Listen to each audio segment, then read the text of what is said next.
Le garçon qui parlait au vent. Il y a bien longtemps, dans un village entouré de baobabs immenses et de terre rouge, vivait un jeune garçon nommé Malik. Il n'était ni le plus fort, ni le plus rapide, ni le plus riche. Mais il avait une chose étrange. Il écoutait le vent comme d'autres écoutent les anciens. Quand le vent passait dans les feuilles, Malik se taisait. Quand il sifflait entre les cases, Malik levait la tête. Et parfois, quand la nuit tombait doucement sur le village, il murmurait « Le vent parle, il faut seulement savoir patienter ». Les gens riaient. « Ce garçon a trop dormi au soleil. Le vent ne parle pas, il souffle seulement. Va plutôt apprendre à cultiver la terre. » Malik baissait les yeux, mais il ne répondait jamais.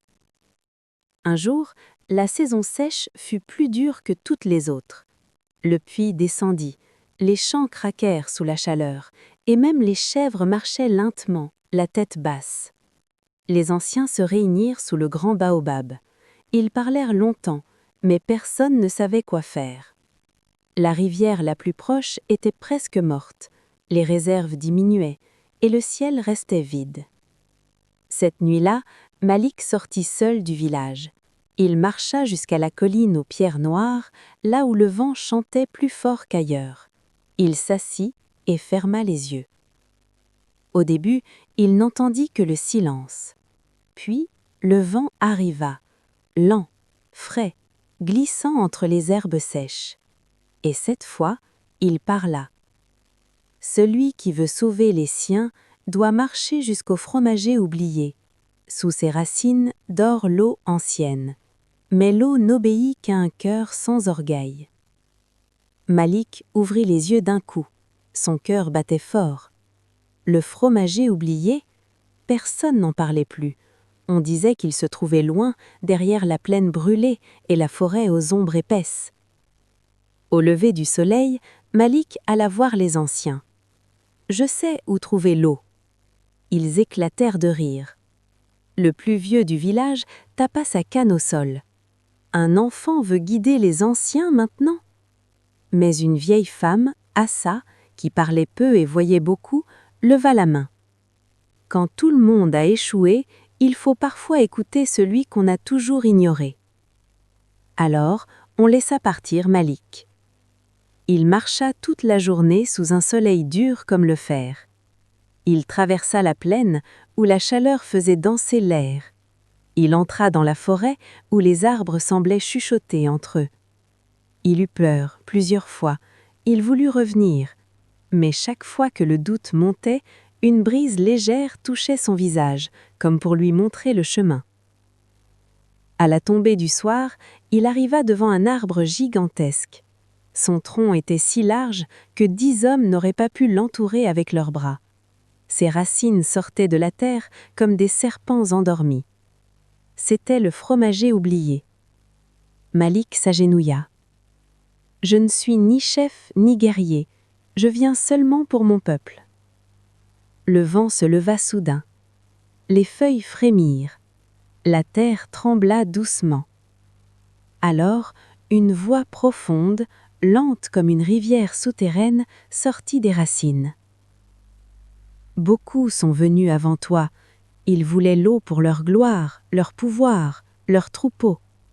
Toi, que veux-tu » Malik répondit sans hésiter.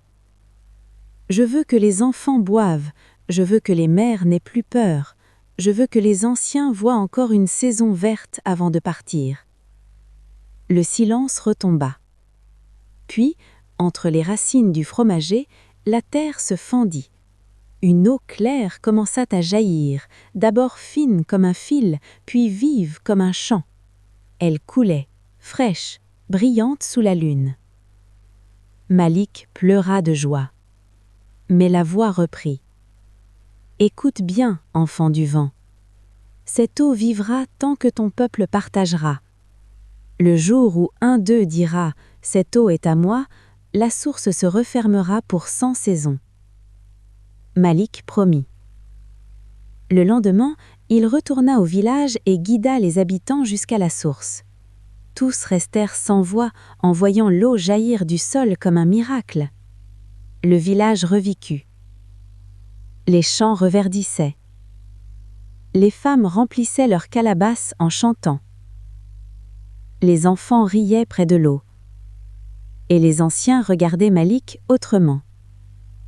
Bientôt, les villages voisins entendirent parler de la source cachée.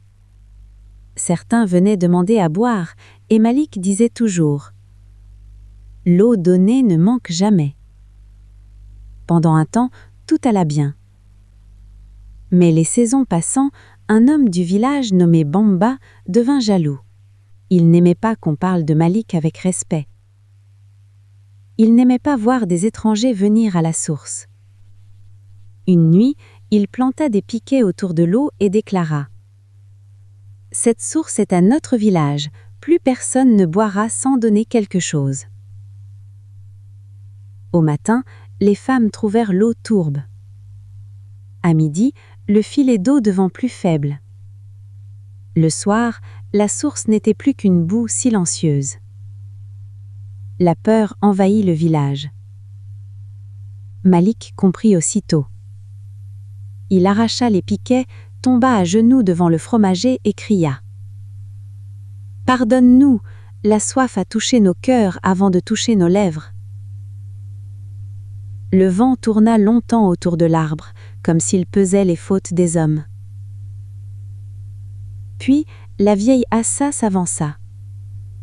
Malgré son âge, elle posa sa main sur l'épaule de Malik et dit à haute voix « Une source n'est jamais seulement de l'eau. C'est une épreuve pour les vivants. » Alors, tous les habitants, un à un, vinrent déposer quelque chose au pied du fromager. Un bol de mil, une poignée de sel, un tissu, une calebasse. Même Bamba s'avança, les yeux baissés, et posa sa machette au sol. J'ai voulu posséder ce qui devait être protégé. J'ai eu le cœur trop étroit. Le vent souffla une dernière fois, puissant et rond comme un tambour invisible. Et la source renaquit. Depuis ce jour, une règle fut gravée dans la mémoire du village. Ce que la terre offre pour tous ne doit jamais appartenir à un seul. Malik grandit, devint un homme sage, puis un ancien que l'on consultait de loin. Mais on disait toujours de lui qu'il n'avait jamais cessé d'écouter le vent. Et encore aujourd'hui, dans certains villages, lorsque les feuilles bougent sans raison et qu'une brise légère passe sur les terres sèches, les anciens sourient et disent aux enfants « Taisez-vous un instant. Le vent peut être quelque chose à dire. » Morale. La vraie richesse n'est pas de posséder, mais de partager. Et parfois, ceux qu'on écoute le moins portent la parole qui sauve tout un peuple. Je peux